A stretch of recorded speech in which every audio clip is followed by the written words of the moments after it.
जिसमें बहुत सारे आइटम को जीएसटी से बाहर ही कर दिया है, जिसको बोलते हैं 0% जीएसटी।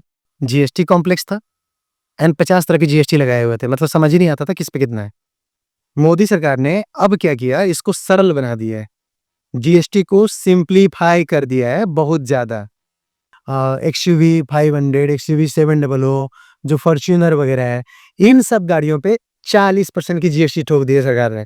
ओके, तो जैसा इंडिपेंडेंस डे के दिन पीएम मोदी ने बोला था लाल किले पे चढ़ के कि दिवाली के टाइम में डबल बेनिफिट, डबल बोनांजा वो देने वाले हैं लोगों को, तो वो बोनांजा आ चुका है।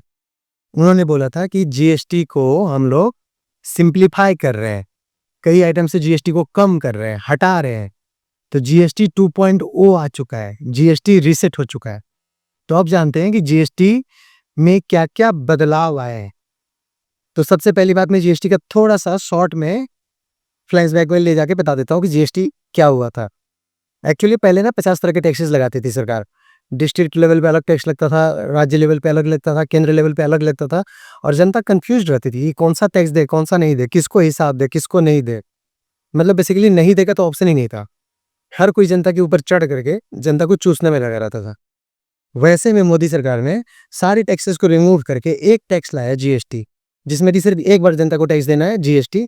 उसके बाद केंद्र सरकार और राज्य सरकार आपस में मिलकर खुद डिसाइड करेगी कि किसको कितना रखना है, किसको कितना नहीं रखना है।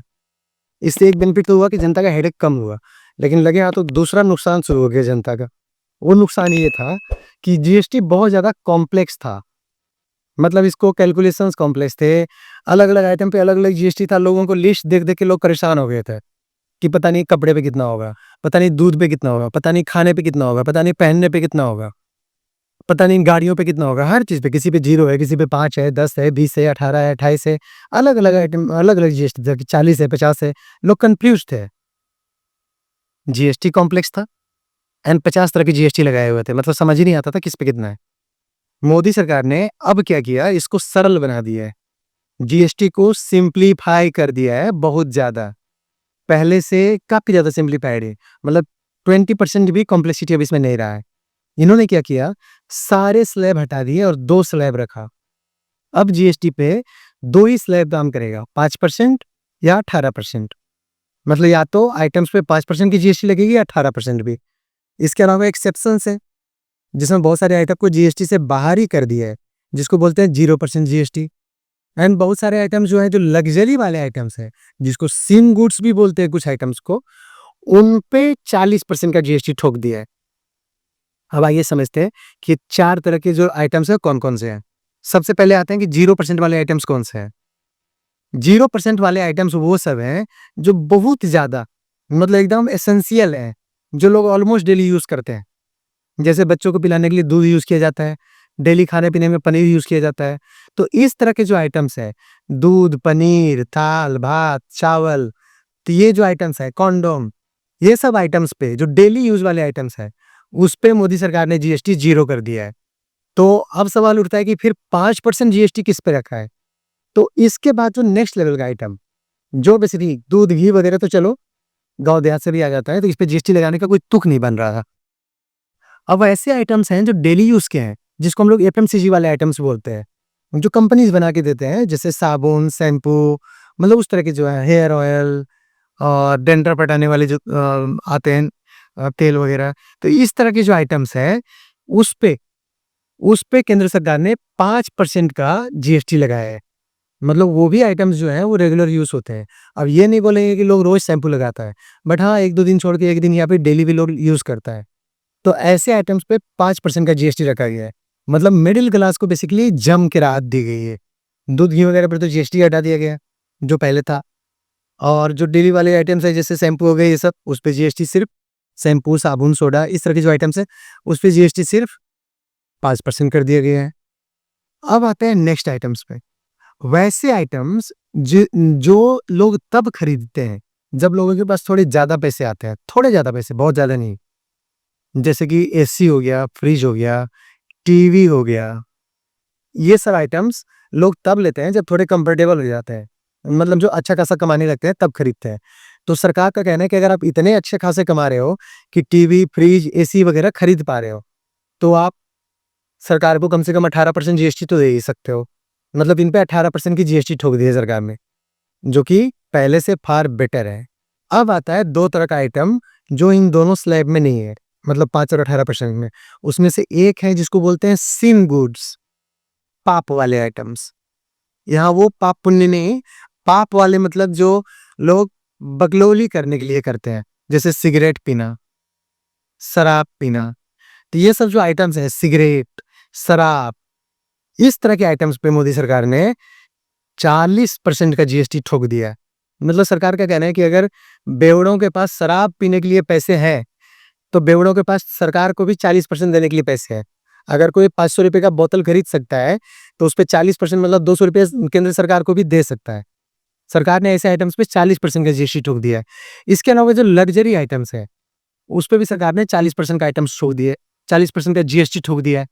लग्जरी आइटम मतलब क्या हो गया?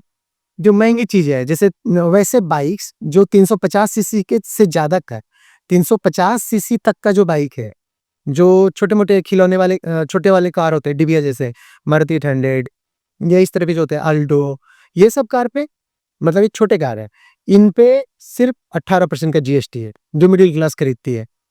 लेकिन जो 350 सीसी से ज्यादा का बाइक्स है, जो 500 सीसी का, 1000 सीसी के बाइक्स आ रहे हैं, 800 सीसी के बाइक्स आ रहे हैं, 750 सीसी के बाइक्स आ रहे हैं, जो बड़ी गाड़ियां है, एसयूवी वगैरह है, थार वगैरह है, महिंद्रा का एक्सयूवी 500, एक्सयूवी 700, जो फॉर्च्यूनर वगैरह है, इन सब गाड़ियों पे 40% की जीएसटी ठोक दी है सरकार ने। मतलब सरकार का कहना है कि अगर आपके पास इतने फालतू पैसे हैं कि आप हजारों लीटर तेल यूं ही फूकने के लिए रेडी हो, एसयूवी वाली गाड़ियां खरीद खरीद करके, अगर आपके पास इतने पैसे हैं कि आप पैसों को पानी की तरह पेट्रोल में ऐसी जला देते हो, तो आपके पास इतने पैसे होने चाहिए कि आप सरकार को 40% थोड़ा बढ़ा के जीएसटी दे सको। तो ये था हमारा कंप्लीट जीएसटी रीसेट। तो अब सवाल उठता है कि इसमें राहत किसको दी गई है? तो एक क्लास है भारत में जो हमेशा पेला जाता रहा है सरकार से और हर किसी से, और वो है middle class. Basically middle class पैदा ही होता है पिलने के लिए। मिडिल क्लास को सब कुछ दबोचता है। टैक्सेस भी मिडिल क्लास से लेती है सरकार। मिडिल क्लास को हर तरह से रगड़ा जाता है, और मिडिल क्लास बस रोता रहता है, बिल बिलाता रहता है, ज़्यादा बोल भी नहीं पाता। तो इस बार सरकार ने, बीजेपी की सरकार ने, मोदी सरकार ने मिडिल क्लास को थोड़ी राहत देने की कोशिश की है।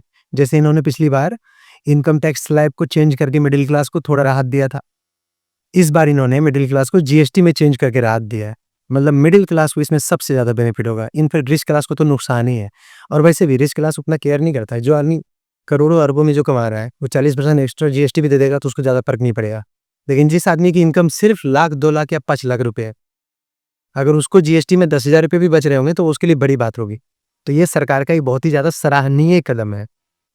मतलब आम लोगों को बेनिफिट हुआ है। उसी तरह से जो छोटे एमएसएमईज वगैरह हैं, छोटे बिजनेसेस हैं, उनको भी काफ़ी सरलता होगी अब जीएसटी भरने में, और उनको भी ठीक-ठाक राहत यहाँ पे मिल रहा है। अब सवाल उठता है कि इसमें सरकार को तो नुकसान लगेगा, नुकसान होगा, क्योंकि जीएसटी पहले से कम हो गया बहुत सारे आइटम्स पे। तो लगभग कितना नुकसान होगा? तो इसका जवाब है सरकार को करीब-करीब 48,000 करोड़ रुपए का नुकसान होने की संभावना है। आप मोटा-मोटी इसको 50,000 करोड़ मान लो। मतलब सरकार को इतना का नुकसान होगा, इस बार इतना कम जीएसटी मिलेगा, 48 से 50,000 करोड़ रुपया। तो अब सवाल उठता है कि इसकी भरपाई कहाँ से होगी? तो ये बहुत सिंपल कैलकुलेशन है।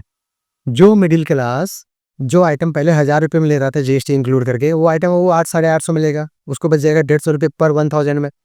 तो मिडिल क्लास की तो फितरत है, हर क्लास की फितरत है, अगर पैसे बच रहे हैं तो उस पैसे को कहीं और खर्च करेगा।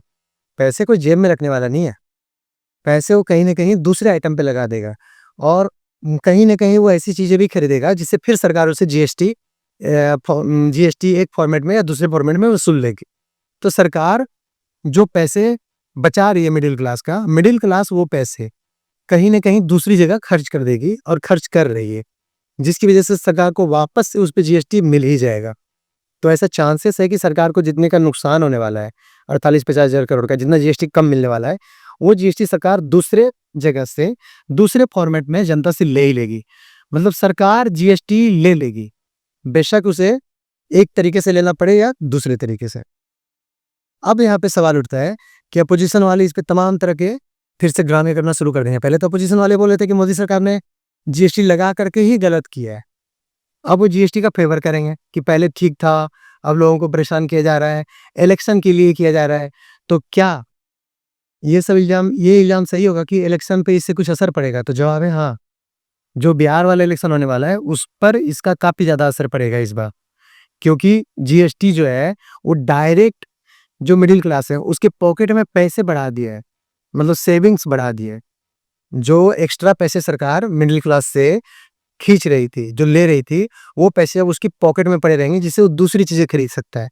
मे बी वो पटाखों पे उड़ा सकता है, मे बी वो नए साइकिल्स, नए बाइक्स, नई कारें भी ले सकता है, अगर उसके पास पैसे बचेंगे तो।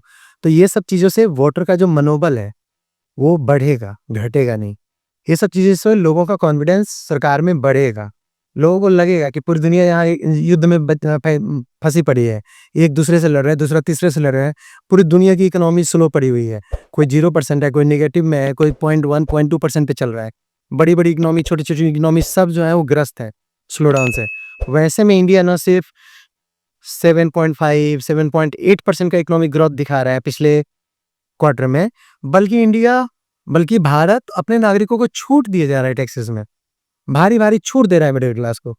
ये सब चीज़ें सरकार के प्रति लोगों का भरोसा भी बढ़ाएगी और ऑब्वियस सी बात है इसका इलेक्शन पे भारी असर पड़ेगा।